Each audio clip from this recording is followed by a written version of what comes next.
찬송가 347장으로 찬송하겠습니다. 347장 찬송입니다.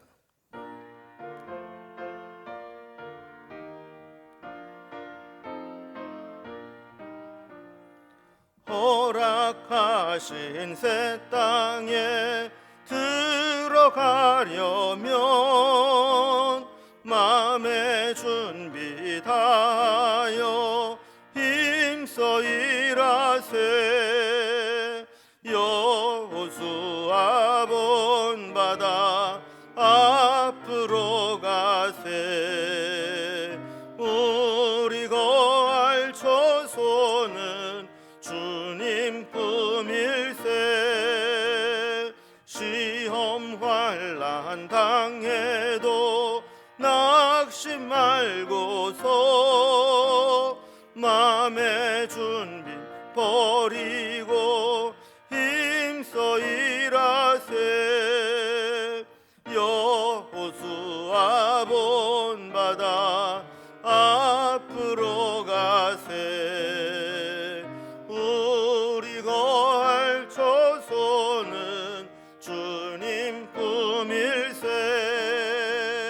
앞서가신 예수님 바라보면서 모두 마음을 합하여 힘써 일하세. 여호수아 본바다 앞으로 가세. 우리 거할 처소는 주님 품일세. 일할 곳이 아직도 많이 있으니 담대하게 나가서 힘써 일하세. 여호수아 본바다 앞으로 가세. 우리 거할 처소는 주님 품일세. 아멘. 오늘 함께 나눌 하나님 말씀은 구약성경 신명기 7장 12절에서 26절까지의 말씀입니다. 신명기 7장 12절에서 26절까지 273면에 있습니다. 말씀을 제가 봉독하겠습니다. 너희가 이 모든 법도를 듣고 지켜 행하면 네 하나님 여호와께서 네 조상들에게 맹세하신 언약을 지켜 네게 인애를 베푸실 것이라. 곧 너를 사랑하시고 복을 주사 너를 번성하게 하시되 네게 주리라고 네 조상들에게 맹세하신 땅에서 네 소생에게 은혜를 베푸시며 네 토지 소산과 곡식과 포도주와 기름을 풍성하게 하시고 네 소와 양을 번식하게 하시리니 내가 복을 받음이 만민보다 훨씬 더하여 너희 중에 남녀와 너희의 짐승의 암수에 생육하지 못함이 없을 것이며 여호와께서 또 모든 질병을 내게서 멀리하사 너희가 아는 애굽의 악질에 걸리지 않게 하시고 너를 미워하는 모든 자에게 걸리게 하실 것이라. 네 하나님 여호와께서 내게 넘겨주신 모든 민족을 내 눈이 긍휼히 여기지 말고 진멸하며 그들의 신을 섬기지 말라. 그것이 네게 올무가 되리라. 네가 혹시 심중에 이르기를 이 민족들이 나보다 많으니 내가 어찌 그를 쫓아낼 수 있으리요 하리라마는 그들을 두려워하지 말고 네 하나님 여호와께서 바로와 온 애굽에 행하신 것을 잘 기억하되 네 하나님 여호와께서 너를 인도하여 내실 때에 네가 본 큰 시험과 이적과 기사와 강한 손과 편파를 기억하라. 네 하나님 여호와께서 네가 두려워하는 모든 민족에게 그와 같이 행하실 것이요 네 하나님 여호와께서 또 왕벌을 그들 중에 보내어 그들의 남은 자와 너를 피하여 숨은 자를 멸하시리니 너는 그들을 두려워하지 말라. 너희의 하나님 여호와 곧 크고 두려운 하나님이 너희 중에 계심이니라. 네 하나님 여호와께서 이 민족들을 내 앞에서 조금씩 쫓아내시리니 너는 그들을 급히 멸하지 말라. 들짐승이 번성하여 너를 해할까 하노라. 네 하나님 여호와께서 그들을 네게 넘기시고 그들을 크게 혼란하게 하여 마침내 진멸하시고 그들의 왕들을 네 손에 넘기시리니 너는 그들의 이름을 천하에서 제하여 버리라. 너를 당할 자가 없이 네가 마침내 그들을 진멸하리라. 너는 그들이 조각한 신상들을 불사르고 그것에 입힌 은이나 금을 탐내지 말며 취하지 말라. 네가 그것으로 말미암아 올무에 걸릴까 하노니 이는 네 하나님 여호와께서 가증히 여기시는 것임이니라. 너는 가증한 것을 네 집에 들이지 말라. 너도 그것과 같이 진멸당할까 하노라. 너는 그것을 멀리하며 심히 미워하라. 그것은 진멸당할 것임이니라. 아멘. 우리가 어떤 일을 할 때, 특별히 이제 중요한 일을 할 때는 그냥 무작정 무대뽀로 덤비는 것보다는 또 원리를 알고 또 필요한 것을 잘 대비해서 일을 진행하는 것이 중요합니다. 이스라엘 백성들이 가나안 땅에 들어가서 그 땅에 살고 있는 가나안 거민들과 싸워서 몰아내야 되는 이제 과업이 남아 있게 되는데 이게 이제 쉬운 일이 아닙니다. 어제 1절에서도 우리가 살펴본 것과 마찬가지로 그들은 이제 이스라엘보다 힘이 센 이제 7 족속들이라고 설명을 하고 있죠. 또한 이제 그들은 그들과 이제 싸울 때 생존권에 걸린 싸움입니다. 거기에서 이긴 자는 정착해서 살아갈 수 있게 된 것이고 그 싸움에서 진 자들은 그 땅을 내주고 나가야 되는 그런 상황이죠. 그야말로 이제 필사적으로 목숨을 걸고 하는 전쟁이 이제 앞으로 치러지게 될 것입니다. 그러나 하나님은 이스라엘 백성들에게 이미 승리를 예고했고 그 약속을 의지해서 순종함으로 나아가기만 하면 하나님께서 그 땅을 주시겠다고 말씀하신 상황입니다. 그래서 이스라엘 백성들은 두려워할 것이 아니라 오히려 순종함으로 나아가야 된다는 것이죠. 이런 내용으로 오늘 단락별로 좀 살펴보면 먼저 12절에서 16절까지는 말씀대로 순종하는 자에게 하나님의 복이 약속되어 있으니 두려워하지 말고 순종해라 라는 거죠. 17절에서 21절도 마찬가지로 그들을 두려워하지 말고 하나님만 믿으면 된다라는 권면의 말씀을 이어서 합니다. 그리고 22절에서 26절까지는 하나님과 함께 그 땅을 이제 차지하게 되면 그 땅에 있는 우상들을 멀리해야 된다라는 경고의 말씀을 주시고 있습니다. 그럼 먼저 첫 번째 단락으로 이제 말씀대로 순종하는 자에게 하나님께서 어떤 복을 약속하셨는지 한번 보겠습니다. 이스라엘 백성들이 가나안 땅에 들어가서도 절대로 잊어서는 안 되는 것이 하나 있습니다. 12절 말씀을 보면 너희가 이 모든 법도를 듣고 지켜 행하면 네 하나님 여호와께서 내 조상들에게 맹세하신 언약을 지켜 내게 인애를 베푸실 것이라 이렇게 말씀을 했습니다. 결국 하나님 백성들의 성패는 하나님이 광야로부터 주신 이 말씀을 얼마나 듣고 지켜 행하느냐 그렇지 않느냐에 달려있다라는 것이죠.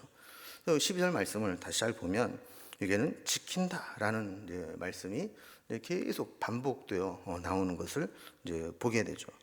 앞부분에 이스라엘 백성들이 율법을 지키면 하나님도 언약을 지키실 것이다. 마치 이제 수학 공식과도 같은 영적인 공식입니다. 우리가 하나님 말씀을 지키면 하나님도 언약하신 것을 지켜서 우리에게 은혜를 베풀어 주신다라는 겁니다. 이제 그 언약을 지킨다고 하는 것이 무엇인지를 구체적으로 설명을 합니다. 첫 번째로 하나님이 언약을 지키실 때 우리에게 인애를 베푸실 것이다 그랬습니다. 그 인애는 은혜와 동의어입니다.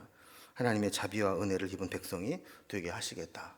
그래서 우리가 말씀을 지키면 하나님도 언약을 지키실 텐데 하나님의 인애, 하나님의 은혜를 베푸실 것이다 라는 거죠. 두 번째 하나님의 그 언약은 소유를 번성하게 해주실 것이다 라는 겁니다.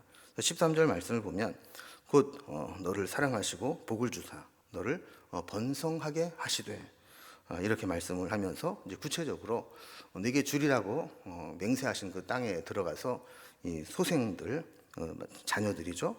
그리고 토지, 소산, 또 곡식, 또 포도주와 기름, 그리고 소와 양과 같은 이 소득이 이제 번성하게 될 것이다, 번식할 것이다 하는 이제 약속을 주십니다. 14절에 보면 이러한 번성의 복인데 이 복은 다른 민족과는 비교할 수 없는 축복이라고 말씀을 합니다. 사실 이제 가나안 땅에 들어가서 그들이 섬기는 이제 그 우상들을 보면 그 신들의 우상들의 공통적인 특징은 다 다산을 약속하는 겁니다. 그래서 농사를 짓거나 목축을 하거나 여기에 풍성한 소출을 의미하는 우상들을 섬기고 있는 거죠. 오늘날에도 이런 물질적인 풍요, 번성함 이런 것들이 우리에게 우상이 될 수 있습니다. 많은 사람들이 부자 될 수 있다, 돈을 많이 벌 수 있다, 그러면 사실 그것이 우상이 되어서 우리에게 최대의 유혹이 될 수 있습니다. 그래서 눈에 보이지 않는 하나님만 바라보고 있는 것보다 뭔가 눈에 보이는 풍요로움과 성공 이런 것들을 얻을 수만 있다면 하나님보다 훨씬 더 크게 느껴지는 것이 사람의 마음이라는 겁니다. 참된 믿음은 하나님이 허락하시는 것만 내 것이고 내게 필요한 것은 하나님이 채워주신다라고 믿고 더 필요 이상으로 많은 것을 얻기 위해서 세상을 기웃거리는 게 아닙니다. 그래서 오직 하나님이 주시는 축복만 누리며 살아가는 것이죠. 15절에 보면 하나님이 그들에게 베푸시라고 약속하신 복은 질병 없는 건강을 약속하십니다. 모든 질병을 내게서 멀리하사 너희가 아는 애굽의 악질에 걸리지 않게 하시고 너를 미워하는 모든 자에게 걸리게 하실 것이라 그랬습니다. 때로 하나님은 그 당시에 이방인들이 하나님을 대적하는 자들을 심판하시는 방법으로 질병이나 악질과 같은 이 전염병을 사용하셔서 세상을 심판하실 때가 있었습니다. 실제로 애굽에 10가지 재앙을 내릴 때에도 이 악질의 이 재앙은 애굽 사람들이 사는 곳에만 나타나고 이스라엘 백성들이 사는 곳에는 비켜갔던 것들을 보게 되죠. 우리가 질병으로부터 보호를 받는 것은 당연한 것으로 여기기 쉽지만 사실은 그것이 하나님의 보호하심과 은혜였다라는 겁니다. 그래서 말씀에 순종하는 자에게 하나님은 가나안 땅에 들어가서 국가를 세워 나아가실 때 이렇게 그들에게 이제 필요한 이 모든 것들을 다 지원해 주시겠다. 그래서 인애도 베푸시고 또 번성하게 하실 것이고 그리고 그 축복이 남다를 것이고 질병이 없는 건강의 축복을 주실 것이다. 그래서 나라가 온전하게 세워질 수 있도록 도와주겠다는 겁니다. 16절에 보면 이런 하나님의 언약의 축복을 누리는 비결을 다시 언급합니다. 가나안 족속을 긍휼히 여기지 말고 그 신들을 섬기지 말라라는 겁니다. 그들과 함께 교류하다 보면 결국 그것이 올무가 되어서 그들을 무너뜨리게 한다는 거죠. 올무에는 항상 그들을 유혹하는 미끼가 있습니다. 그 유혹하는 미끼에 눈이 어두워서 덥석 물게 되면 올무에 걸리게 되는 것이죠. 올무를 남겨두게 되면 처음에는 그걸 피해 가지만 언젠가는 그 올무에 걸리게 됩니다. 그래서 올무에 걸리지 않는 방법은 그것을 남기지 않고 다 없애는 것이다 라고 말씀을 하는 겁니다. 두 번째로 17절에서 21절까지 보면 이제 그 백성들을 보면서 두려워하지 말고 오직 하나님만 믿어라 하는 말씀을 주십니다. 이제 가나안 족속을 물리치고 가나안 땅에 들어가게 될 때 이스라엘 백성들에게 격려하는 말씀입니다. 어제도 살펴보았지만 이 가나안 거민들은 크고 강한 족속들입니다. 17절 말씀처럼 그들을 보면서 저들이 우리보다 많으니 어떻게 그들을 쫓아낼 수 있을까? 이러면서 두려워해서는 안 된다라는 겁니다. 18절 말씀에 보면 애굽에서 바로에게 하나님이 행하신 일을 기억하라는 거예요. 10가지 기적과 홍해를 가르신 사건을 보면서 하나님이 그들과 함께 하시고 그들을 구원하시면 어떤 민족도 두려워할 필요가 없다라는 거예요. 하나님이 우리를 이기게 하시기 때문에 우리에게는 어떤 객관적인 전력 분석도 중요하지만 하나님의 말씀이 그것을 능가하게 된다라는 겁니다. 애굽에서 하나님 행하신 구원을 19절에서는 이렇게 설명합니다. 네, 하나님 여호와께서 너를 인도하여 내실 때에 내가 본 큰 시험과 이적과 기사와 강한 손과 편파를 기억하라. 그 두려움을 물리치고 이겨내는 방법은 하나님의 능력을 기억하는 겁니다. 그들보다 더 큰 하나님의 기적과 능력을 기억하는 것이죠. 20절 말씀에 보면 이스라엘을 괴롭히는 자들에게 왕벌을 보내서 남은 자와 숨은 자까지 다 멸하시겠다 그럽니다. 여기서 왕벌은 하나님의 심판의 도구로 사용하는 상징입니다. 여기는 왕벌로 표현되어 있지만 하나님의 왕벌처럼 사용하시는 심판의 도구들은 이외에도 너무나도 많이 있죠. 그래서 우리가 하나님만 믿고 의지하게 되면 숨어있는 대적들까지도 하나님께서 다 왕벌을 보내서까지 찾아서 심판하시는 것처럼 그렇게 심판해 주실 것이다 라는 겁니다. 근데 세 번째 단락을 보면 여기 한 가지 전제 조건이 붙습니다. 그것이 뭐냐 하면 하나님이 함께 하실 땅을 차지할 때 그 땅에 있는 우상을 멀리해야 된다라는 겁니다. 하나님만 믿고 나간다고 하지만 우리 인간의 연약함은 언제든 드러날 수 있습니다. 그래서 22절에 보면 하나님께서 이 가나안 거민들을 저들 앞에서 쫓아내실 때 조금씩 차근차근 쫓아낼 것이니까 너무 급하게 멸하려고 조바심을 내지 말라라는 거예요. 워낙 죄의 깊이 물들어 있고 적극적으로 하나님을 대적하는 자들은 속히 몰아낼 것이 필요해 보입니다.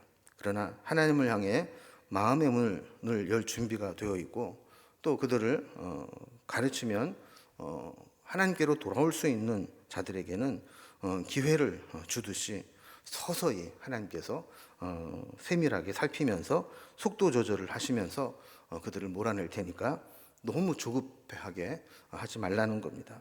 그러나 원칙은 분명합니다. 23절에 있는 말씀처럼 하나님은 그들을 넘기시고 크게 혼란하게 해서 결국 마침내 진멸하시겠다라는 겁니다. 24절에서도 가나안의 왕들을 이스라엘에게 넘겨 그들의 이름을 제하시고 이스라엘을 이기지 못하게 하실 것이라고 약속합니다. 그러니까 하나님의 약속은 변함이 없습니다. 이스라엘 백성들이 믿음으로 나아가기만 하면 그들이 아무리 강한 자라도 다 이렇게 진멸해 주시겠다는 겁니다. 그러나 마지막으로 이제 그렇게 하시면서 한 가지 중요한 전제 조건을 말씀하시는데 우상 숭배에 대한 금지 조항입니다. 25절에 보면 그들의 조각한 신상들을 불사르고 그들이 입힌 은이나 금을 탐내지 말며 취하지 말라 그랬습니다. 어떠한 형상도 만들지 말라고 하시는 하나님의 말씀과 달리 우상 숭배자들은 저들의 우상을 가능하면 화려하고 크게 만듭니다. 만약에 적게 만든다면 아주 간직하고 싶을 정도로 예쁘게 만들어서 그것을 소유하고 싶은 마음이 들게 만드는 거죠. 그러나 그것이 어떤 것이든지 하나님께서는 철저하게 금지시키고 있습니다. 그래서 26절에 보면 우상들은 집에 들이지도 말고 멀리하고 심히 미워해라 이렇게 말씀을 하는 거죠. 어제도 말씀드렸지만 이런 것들은 좁은 의미로는 이렇게 가나안에 섬기는 우상 숭배하는 형상들을 제거해라 이런 것이지만 넓은 의미로는 가나안 땅에서 하나님 없이 살았던 그런 이방 풍속과 문화에 물들지 말라는 겁니다.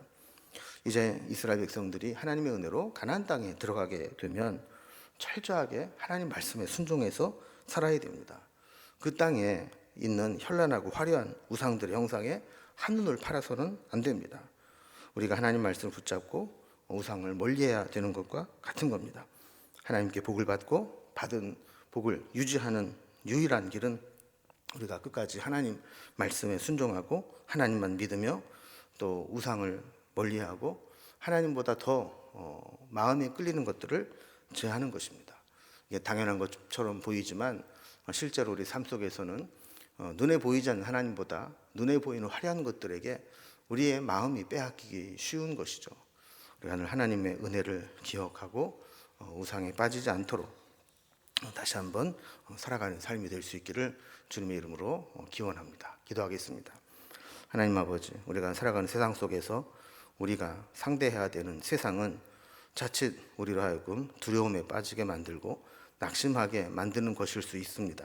그럼에도 불구하고 하나님이 우리와 함께 하실 때 두려움을 넘어 주신 말씀에 순종함으로 한 걸음 한 걸음 나아가는 삶이 될 수 있도록 인도해 주시옵소서.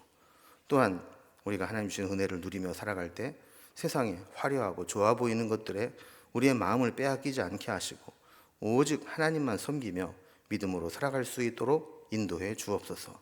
이 한 주간도 주님 말씀 붙잡고 살아가기를 소망하오니 우리를 이끄시고 인도하여 주옵소서.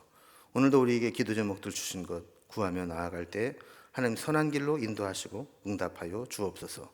오늘도 주님께 온전히 우리의 모든 삶을 부탁드리며 예수님의 이름으로 기도드리옵나이다. 아멘. 각자의 기도 제목들로 자유롭게 기도하시겠습니다.